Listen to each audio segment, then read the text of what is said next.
Burnt, twisted wreckage spread across 50 metres is all that's left of the Mitsubishi Verada sedan. This morning's high-speed crash claimed 2 young lives, a 15-year-old girl and a 13-year-old boy, both believed to have been from Cessnock. Oh, it's absolutely horrific. It's horrific. The amount of people who are in the car, the severe injuries in the car, and the 2 deceased people, is horrific. 6 people were in the vehicle. A 16-year-old boy's leg was amputated in the collision, while a 14-year-old girl is in a critical condition. The 36-year-old female driver suffered just minor injuries. 21-year-old Jake Wyborn escaped with a fractured arm. His father today said Jake walked a long way to find help. He was trapped in the front seat. He got out. Tried to wave 3 cars down, but they just went straight past him. So by the time he walked 150 metres for help, maybe another one might have survived if one of those cars would have stopped and helped. All those inside the car knew each other or were related. It's mixed relations. There are some family ties, but also friends in the vehicle. The driver lost control of her car as she tried to round this left-hand bend in Duffy Road. The vehicle ploughed about 100 metres through scrub before hitting a tree. That impact was so strong it ripped the car in 2 and caused its front end to explode. Yeah, we believe speed and alcohol are contributing factors in this accident. Meanwhile, a father of 4 who was travelling with his wife and 4 children near Orange has also died after a ute crossed onto the wrong side of the Mitchell Highway and slammed into the family's Pajero.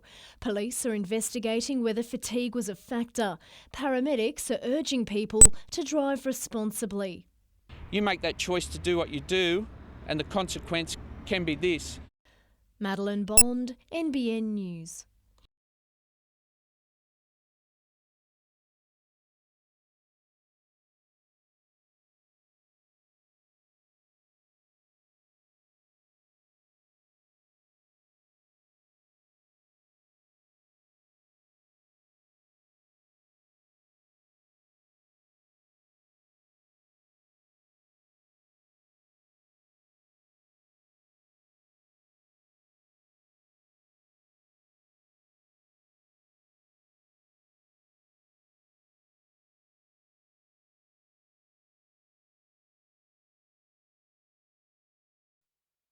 After months in a dark tank, these baby wobbegong sharks swam out into the light today.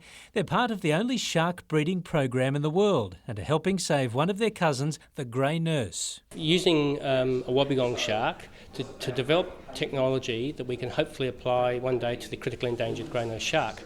And what we've created here is an artificial uterus. Primary Industries Minister Ian MacDonald helped deliver the newborns today, which were taken from their mum 9 weeks prematurely. It's a breakthrough in the effort to save the grey nurse, with only a few hundred breeding females left, which only produce 1 cub every 2 years. We now have a number of habitat protections, but we believe we will need also, if we can achieve it, to have an artificial breeding program successful that can add to the numbers to ensure the survival of this species. As well as the $700,000 a year research program, the state has built this lab at Port Stephens to house the project. It's also employed a PhD student to study the sharks in South Africa, where the grey nurse population is abundant. Paul Lobb, NBN News.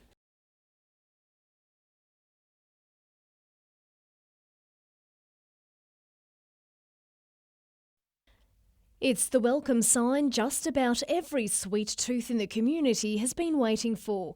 Australian Sweets is once again in business, selling over 50 varieties of its own lollies and chocolates. It's good. It's good, cheap lollies, and especially for my father, he loves them actually. I am extremely excited. I used to come down in the holidays, like almost every day, and get a packet of lollies, so it's great. And customers aren't the only ones who are happy. Sharon Hanna and Jaylee Shepherd are thrilled to have their jobs back. It's fantastic. It is really good. And better people to work for. It's excellent. I think it's a great little business and it's really good to work with nice people. Daniel Sanchez bought the business just over a week ago and hasn't wasted any time reopening its doors. We're not currently manufacturing. At the moment we've brought in a small team of people to start a process of cleaning, maintenance, and also obviously to reopen the retail outlet. But the Sanchez Group is now calling for expressions of interest from anyone who wants to buy the 75-year-old's business. However, even if it doesn't sell, Australian Sweets is here to stay. If it's not successful, then our plan is that we'll run the business ourselves. Madeline Bond, NBN News.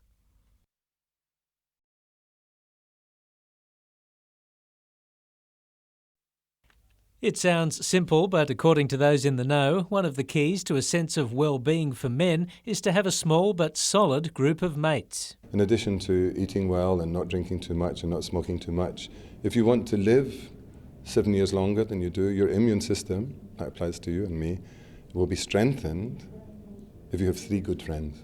Professor John McDonald heads a group known as the Australasian Men's Health Forum and was a key speaker at the National Men's Health Gathering underway at the University of Newcastle this week. He says the power of mateship shouldn't be underestimated. And I reproach myself sometimes. I'm working away and I think, have I sat down and had a beer with any of my mates recently? Health worker Greg Milan successfully beat cancer and says it was his network of friends that got him through 2 years of treatment. I kept them informed about things, they were in touch with me, and so you have to do that. But that's the message, man, you actually have to set that up and not try and tough it out on your own. 400 people, mostly men, are taking part in the week-long event. Paul Lobb, NBN News.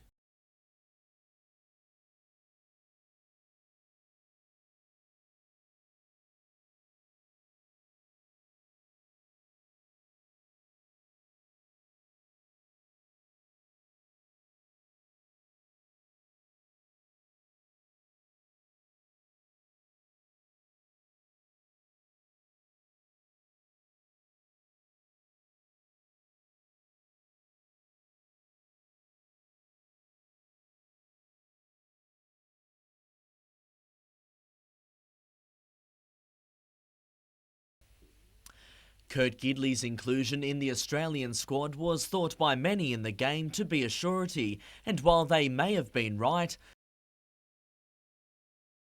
today the man himself puts his selection down to wishful thinking. Never sure about these sort of teams, and I had my fingers crossed the last sort of couple of weeks after doing a bit of training, but yeah, can't wait to go on a tour like this. He's also realistic about his position in the side and suspects it will be in a utility role. I'm hoping that's going to be the spot again. The fullback is obviously going to be wrapped up by Billy, I think, and Jared Hayne will be somewhere in the team. So they're two quality fullbacks. So I think that utility spot on the bench is hopefully what I'm in for. Knights coach Rick Stone was today singing Gidley's praises. His form and the way he represented New South Wales and Australia this year warrants his selection. Meanwhile, the Knights today announced 3 new coaching staff to the club to assist Rick Stone following a board meeting earlier this evening. So we've got Garth Brennan as our NYC coach, Craig Sandercock and Andrew Doonerman as our 2 NRL assistant coaches. The Knights have released assistant coach Trent Robinson, who will now move to the Sydney Roosters to work with former Knights coach Brian Smith. Tyson Cottrell, NBN News.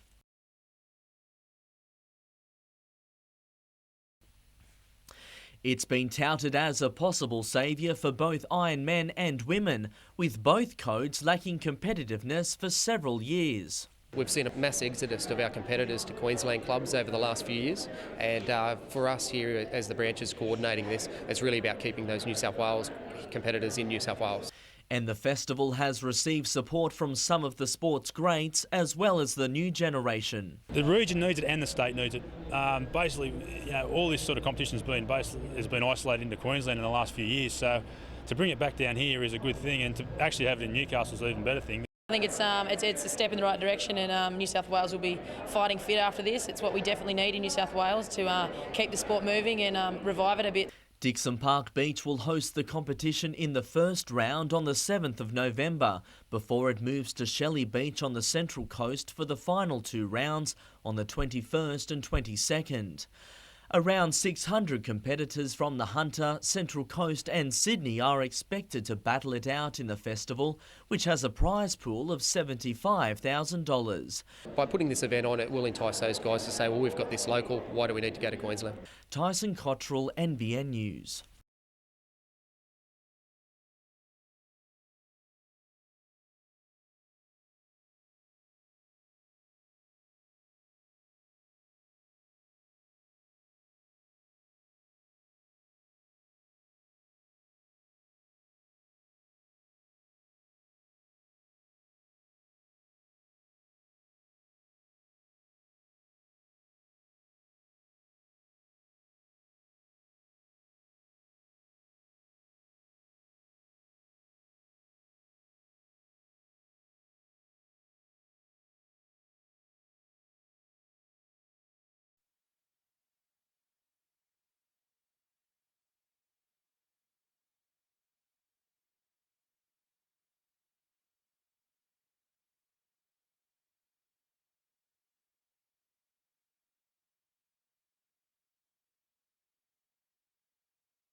Four of them were on expired visas, and in all likelihood they will be removed from the country forthwith. A further three were believed to be working in breach of their visas.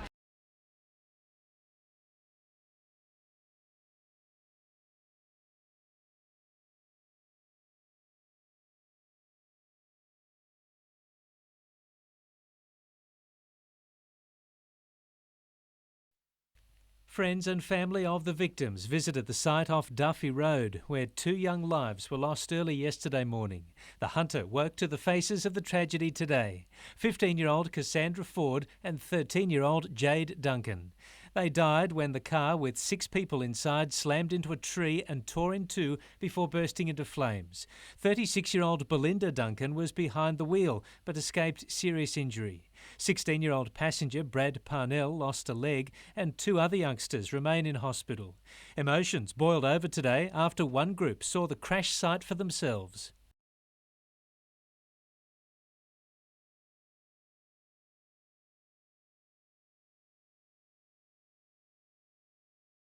While police wait to interview the survivors, tributes are mounting at the scene. Among them, Jade, why at such a young age did you leave us? I love you, little bro, always in my heart. And to my baby Cassie, lots of love. Motorists slowed today to grab a glimpse of the site, and those who stopped and stood among the broken trees and scorched ground were clearly in disbelief. Another sad roadside shrine, reminding us of the dangers of being behind the wheel. Paul Lobb, NBN News.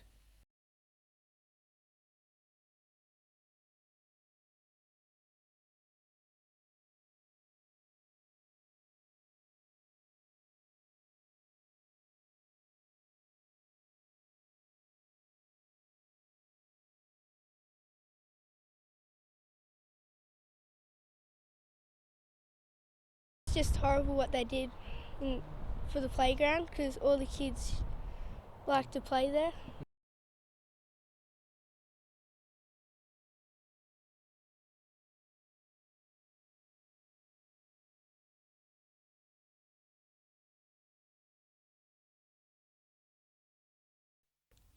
Foster couple Ernie and Glenys Hinksman are among the first to stay in the modern new surroundings of Macaulay Lodge. They're here for 7 weeks as Ernie undergoes treatment for prostate cancer. I'm very happy here. When I go home, I'm sort of on edge. We're here, it's a job, and I go to do what I have to do, and it's not a great tension. It's a difficult time. The treatment burden eased by their new home away from home. It's wonderful. It's all nice and new, lovely furnishings, great donations from people. They've made it beautiful. There are private rooms, but the common areas are popular as patients meet and friendships are made. You can discuss things which sort of lets things out, which you carry around with you. The hospital can accommodate up to 30 patients as well as their loved ones who come from all over northern New South Wales. This part of the hospital wasn't included in the overall refurbishment program, so the community and the hospital, through our Radiation Oncology Trust Fund, have weighed in with almost $350,000 worth of work, and the result's great. The hospital's auxiliary donated $60,000, the Newcastle Permanent Charitable Foundation $30,000, and the Gloucester Villa Units Trust also contributed.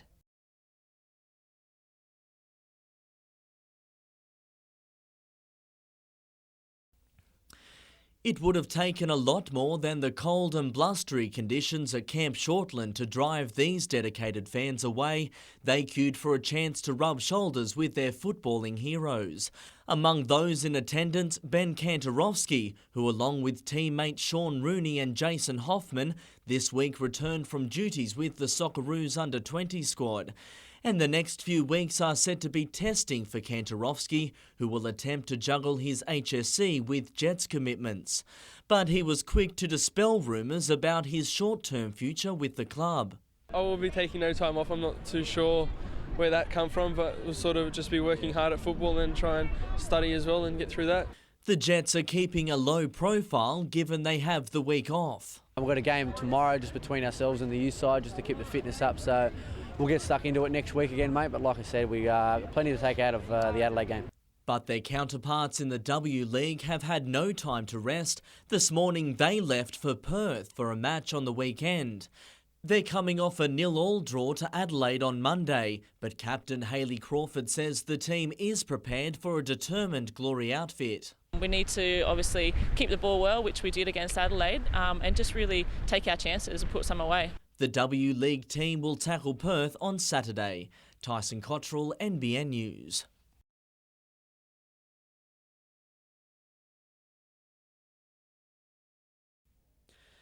These youngsters come from right across the state and all have one thing in common. They've never sailed a boat in their lives.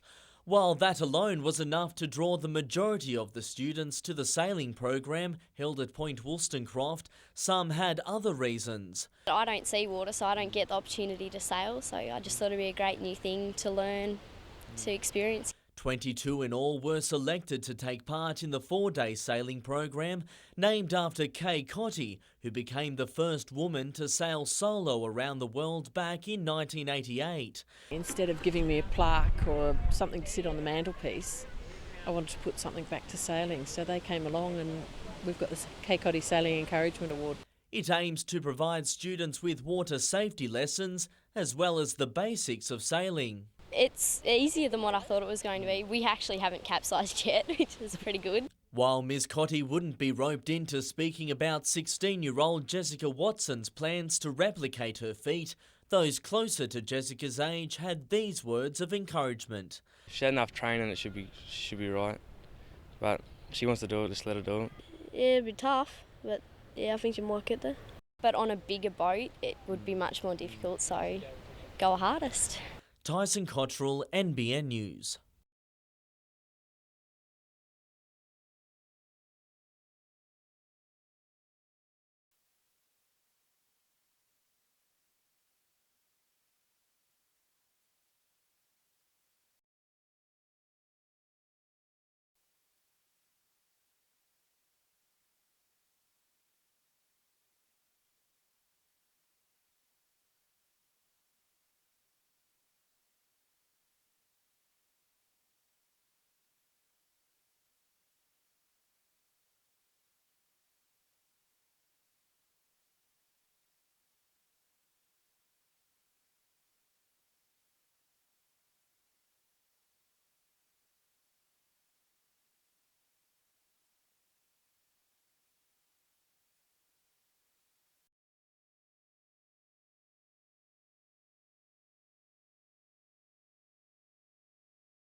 The proposal for a clearway in front of these Branxton businesses is linked to plans for a $10 million supermarket and shopping centre on the site of the old Browns garage.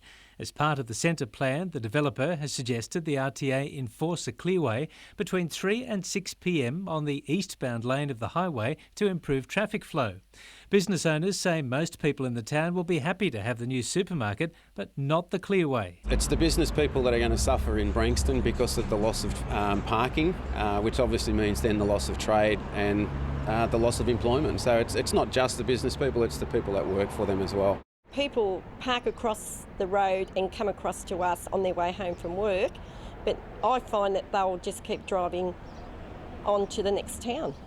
They won't, well, there'll be nowhere to stop here. The clearway would be right in front of Emma Russell's hair salon. My busiest times are of an afternoon, 3 to 6, and that's when the supposed clearway is no parking allowed, and I get a lot of passing trade, people coming home from work. The Roads and Traffic Authority says it's working with Cessnock Council to find the best solution for the area.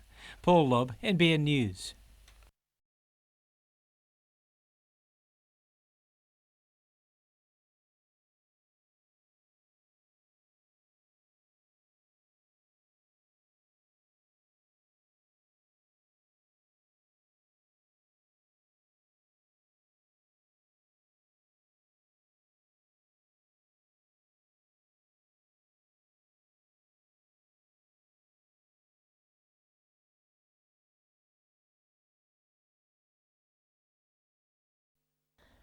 These artist impressions show how the Hunter Medical Research Institute's proposed world-class facility shapes up.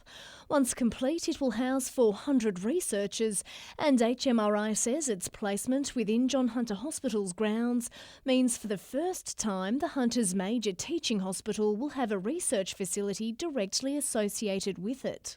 Our researchers get to interact with their clinical colleagues. And the benefits that come from that are that ideas get rapidly translated into better healthcare for the community. HMRI workers have been directly involved in creating the concept plans. So we've had over 100 of our researchers involved in the design process, and it's exciting for them because it's now got to the point where they can see the plans not only on paper, but they know where their piece of equipment's going. The design has been submitted to the Department of Planning and will be available for public comment from Monday. And while it's the birth of one medical facility, it's the end of another. Workers have begun to demolish the Shortland Clinic building at the James Fletcher Hospital. The clinic, also known as the Roundhouse, was once a mental health unit but has been vacant for more than a decade. Madeline Bond, NBN News.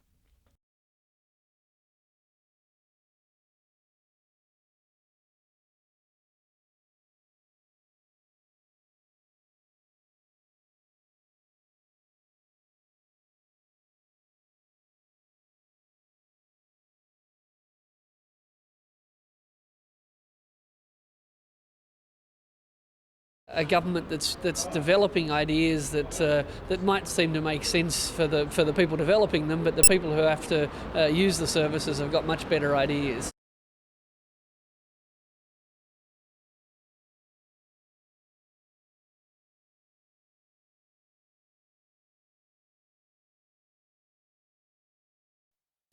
Kids busting a few moves at the skate park these holidays could soon receive a visit from the Hunter New England Mental Health Bus. Brightly decorated in an Aboriginal design, the bus and its social workers are looking for 14 to 24-year-olds in need of a helping hand.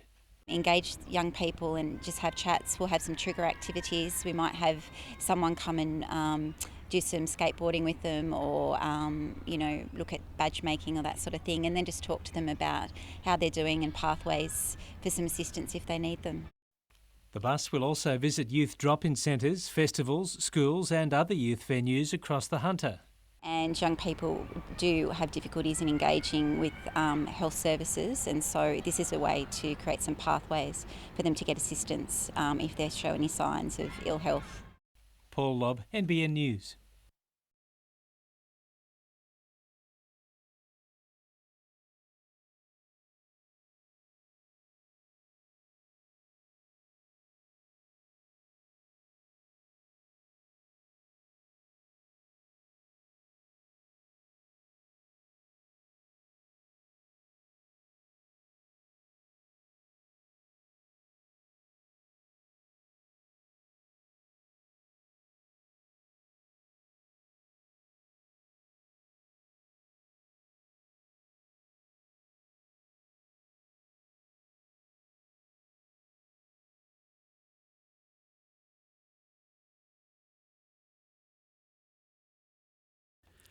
After some recent additions to the club and the return of 3 Australian under-20 players from the World Cup, today's inter-club match was the first time Branko Kalina had his full playing roster together this season.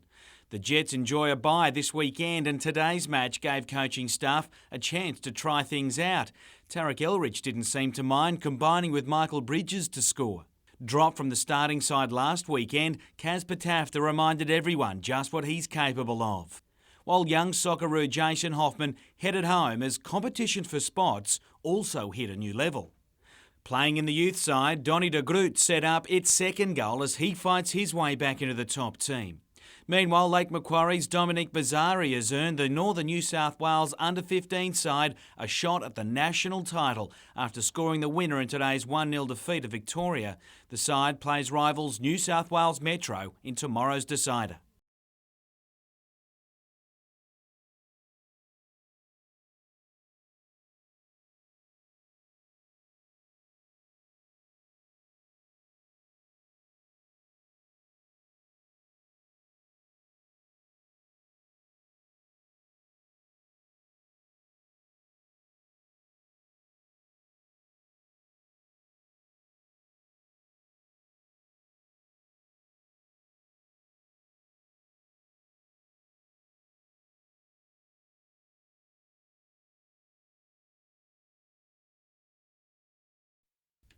Matt Hall took a bold gamble when he decided to leave a decorated career as a fighter pilot to race professionally.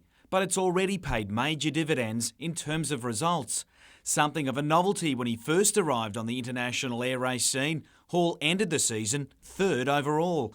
The result placed him among the sport's elite and cemented his future in a world far removed from that of his old job. I've come from a job where I wore camouflage and no one knew who I was to all of a sudden I've now branded, I'm out there talking on TV. Now in the business of racing, Hall is the boss of his own team, and that's providing challenges of its own. I can't switch off. I was lying in bed at 2 o'clock this morning, wide awake with jet lag, and my brain just started boom, boom, boom, off it went. Already building a new plane in America for next season, Hall admits he's set the bar high, but reaching goals is something this airman is making a habit of. I want to make sure that wherever I'm placing, I'm in the running to win the championship at the last race. Jim Callanan, NBN News.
According to the figures, 150 John Hunter Hospital patients picked up so-called superbug infections in 2008.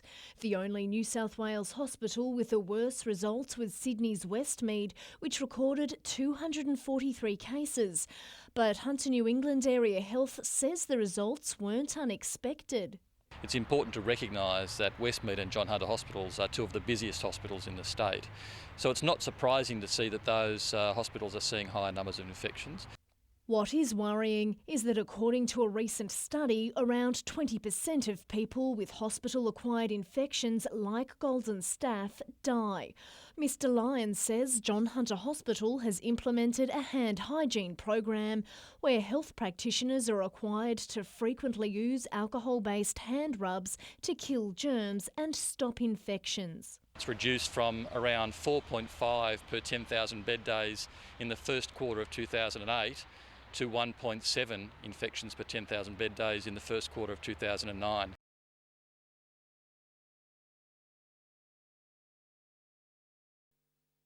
"15-year-old Oscar Adams led today's Walk of Pride through Newcastle's CBD. He marched in honour of his mother, who died a month ago after battling depression. Oscar was joined by dozens of others who either live with a mental illness or have a family member who does. It's about a proudness of spirit. It's about realising that mental illness is a part of our lives. Oscar believes if his mother had the support shown during this morning's march, it would have made all the difference. Yeah, I think it would have. She had more people to talk to and didn't feel like she was so alone and stuff. Meanwhile, the Gemma's Gift Foundation held a family fun day at Blackbutt Reserve to raise awareness of postnatal depression. Today is just about awareness and getting people to realise what postnatal is and saying the words and making people feel comfortable and knowing that it's okay if you're not coping. Madeline Bond, NBN News.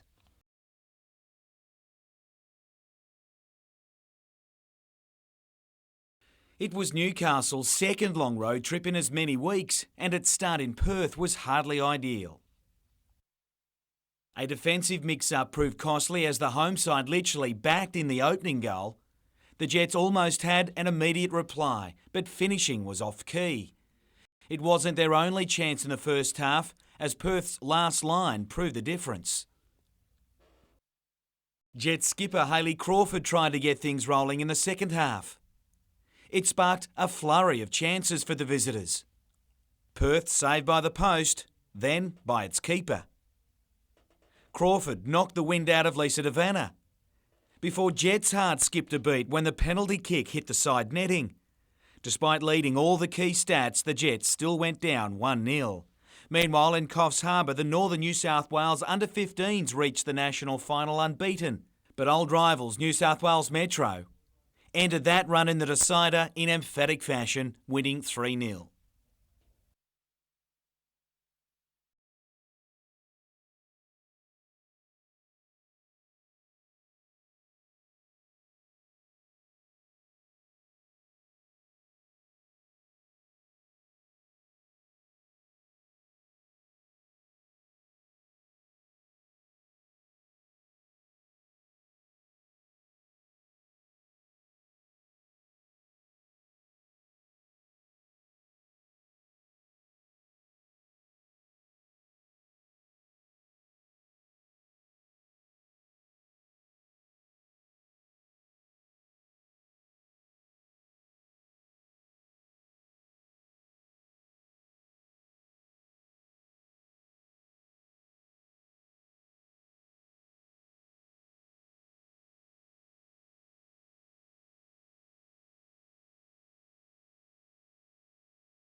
The 41 wing from Williamtown made an impressive entrance to their Welcome Home parade. Today was an opportunity for the 210 RAAF personnel and their families to celebrate their return from duty.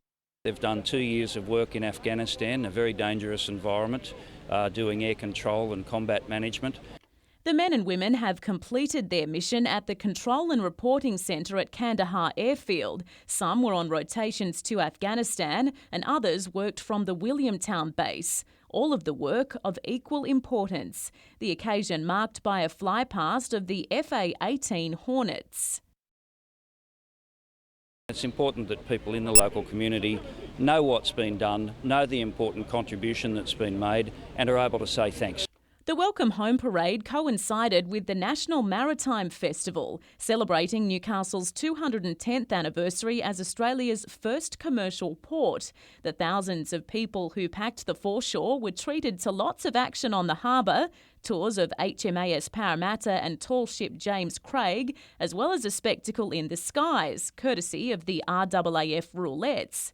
The event was also a chance to push Newcastle's bid to host the World Water Ski Racing Championships in 2011, an event which would be a big tourism boost for the region. We have a very good relationship with Newcastle. We think it's a fabulous venue. That's a bit of a hidden secret. It's a bit of a treasure that people don't acknowledge, and we like introducing it to the world. It's going to be a challenge to secure the event, though, with strong bids from the Gold Coast and Gosford. Kate Mitchell, NBN News.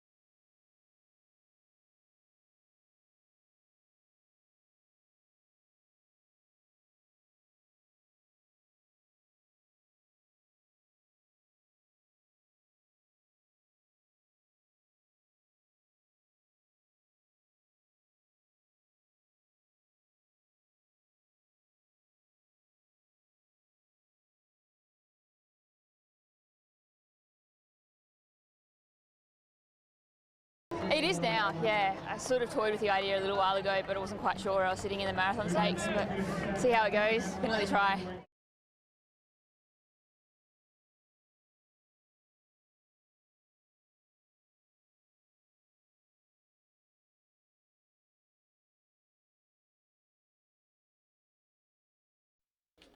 The Maitland Triathlon is actually raced at Morpeth, and as the sun nosed its way into the day, competitors waded their way to a watery start line. There's 2 races these days, a long distance and club event, and it was the latter that held most interest. Confusion in the 1 kilometre swim saw AIS-based star Brendan Sexton lose crucial time as they headed out on the 30k cycle. He missed the lead bunch, which cleared out on that section. Juliana Barr-Thompson was forced to do it all alone in the race for the women's crown as she opened a big lead. Most thought the winner was in the first group out on the 8 kilometre run, but a chasing Sexton was in top gear by the time his feet hit the ground. It wasn't the only thing hitting the deck. No troubles up front, where Sexton soon found himself after picking off the front runners to cross first, just 12 seconds ahead. The running was actually a surprise. I didn't think I'd be able to run quite that quick over 8 kilometres, so that was a good thing out of the race. It was far easier for Barr-Thompson, who led from start to finish. I was really surprised. I was expecting the girls to kind of catch me in the run. That normally kind of happens, but not today.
I only heard the enormous loud bang, the screeching, the banging, the breaking of glass came out. Saw a car out the front here, another car over the other side of the road.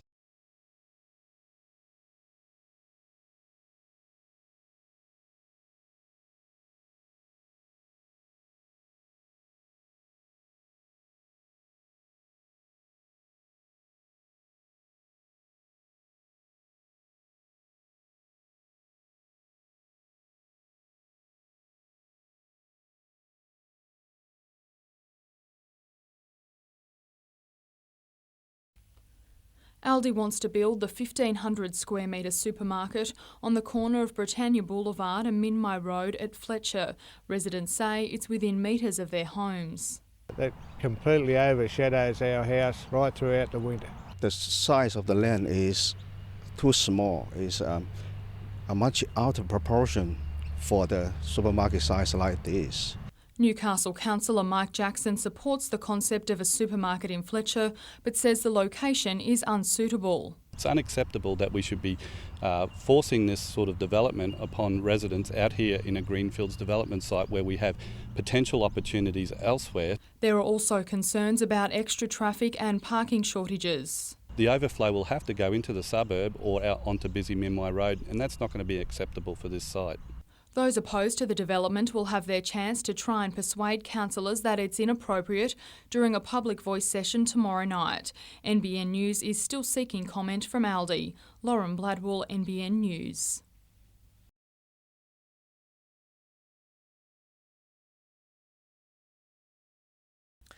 It may be full of garbage, but according to Lake Macquarie Mayor Greg Piper, the Awabba landfill site is one of the cleanest tips in the state. That's mainly thanks to a gas recycling plant on the site. I understand 90 to 95% of all methane produced is captured, and most of that is actually taken to a power plant on site. We produce enough power and put back into the grid for an equivalent of around about the demand of 1,200 homes. But Mr Piper says council would be unfairly charged the standard fee of $23 for each tonne of gas emitted from the site under the federal government's carbon reduction scheme. He says the fee should relate to the actual amount of gas released and not be an estimation based on the amount of landfill. We're saying that if councils have done the right thing to try and reduce the methane emissions from landfills, then they should be able to use those accurate measures rather than some kind of averaged or estimated value. And with council looking to implement more environmentally friendly measures, the Mayor hopes it will be rewarded for its efforts. It will be a fact of life as far as I'm concerned and this council is concerned. So we're not opposed to that, but we are saying that it needs to be applied fairly. Tyson Cottrell, NBN News.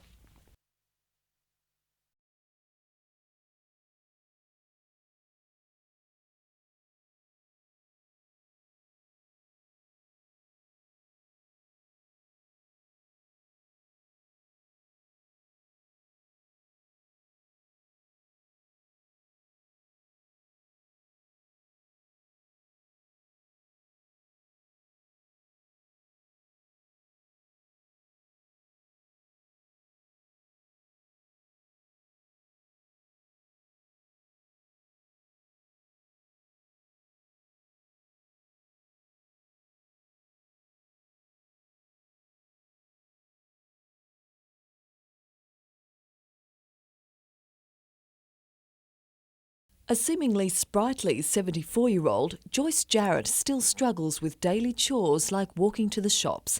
But now she has wheels, a stylish scooter donated by Newcastle Scooter and Mobility set to get her moving. Joyce is the sole carer of her 65-year-old brother John, who has a disability. He was out at therapy today when the Samaritans called, giving her time to hone her riding skills and make plans for the future. This is going to give me a lot of freedom, really, because when I go down to the shopping centre, sometimes I've got to have a stop now and again. So now I can go straight down there. She's the arms, the eyes and the legs for her brother, John. She needs to be able to get to the shops for him, do the shopping. She needs to get around the house, around her local area. And so this has just opened up her world. More than that, it's well-deserved care for the carer. No one's done anything like this for me before. It hasn't. And how does that feel? Bloody good. I don't know. I'm confused.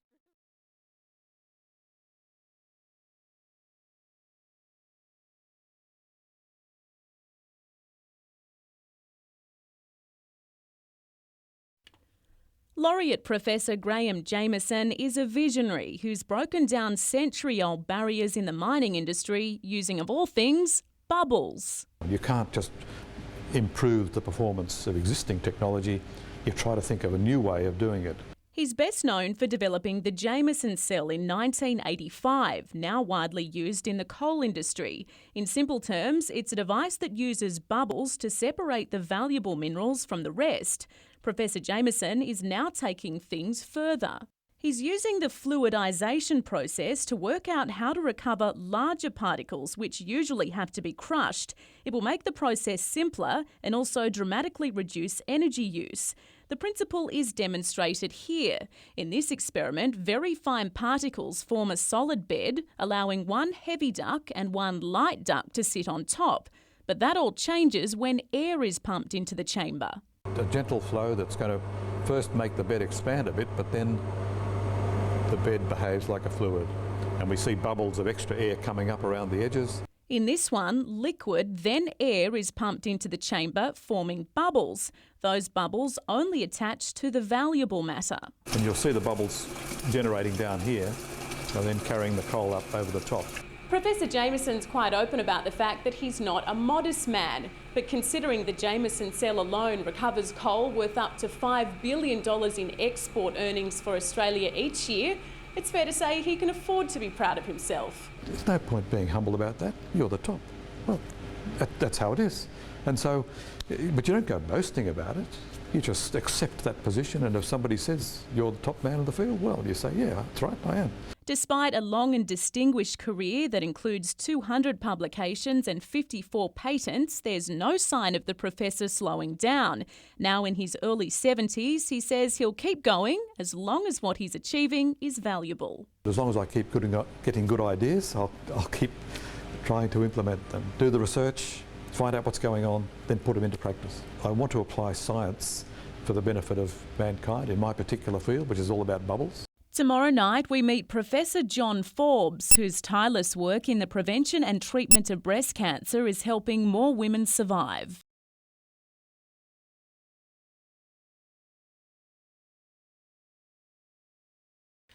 It's been a hectic few months for young Socceroos striker Sean Rooney, having just returned from the Under-20s World Cup campaign with fellow Jets Jason Hoffman and Ben Kantarowski. He's still catching his breath. Yeah, I feel just lethargic, I feel just have no energy and all that. I hope I'll get that back soon, I'll start sleeping well soon. He'll need to. With almost the full playing roster now available for selection, he can't risk missing a session in the lead-up to Sunday's match against Melbourne. The more numbers, the harder everyone trains. We want to get a spot in the team.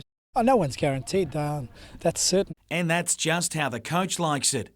As for what possible changes he's looking at, Kalina remained coy today, other than to suggest the club needs to build on their recent performances. Up to now, we've had some pretty reasonable excuses, so to speak, but we're not looking for any, and there shouldn't be any.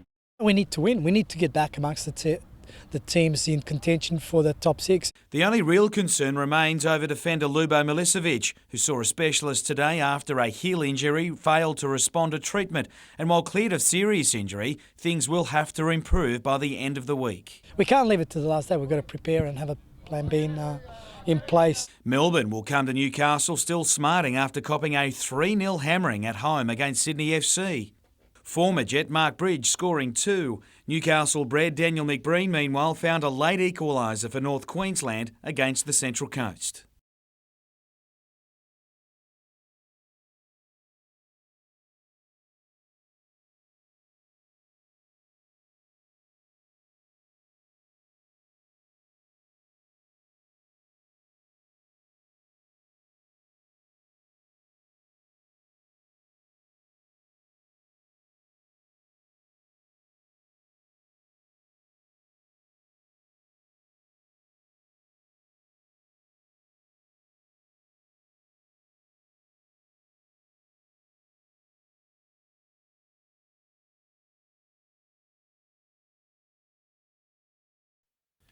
It was a cool Chicago morning, but a red-hot Kurt Fearnley is on a roll no one can beat. He crossed the line to claim a winning hat-trick. Back home, we're just coming out of winter, and I was in the beach 2 days ago, so I'm used to training in the warmth, and I usually like a warm race, but, you know, you take a win where you can. Fearnley will return home on Wednesday before preparing to extend his winning streak to 9 in New York, a race he's won on the last 3 occasions. I'm gonna do what I can. It's always tough racing, you never know what'll happen, but 4 in a row in New York is next on the cards.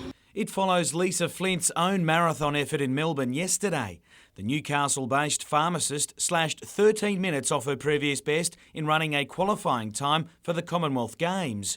It continues a rapid rise for the 25-year-old, who was inspired by the late Karen McCann's famous win at the last Games. I just started running in 2006, so she's always been in the back of my mind. And finishing this race and winning this one, couldn't ask for anything more.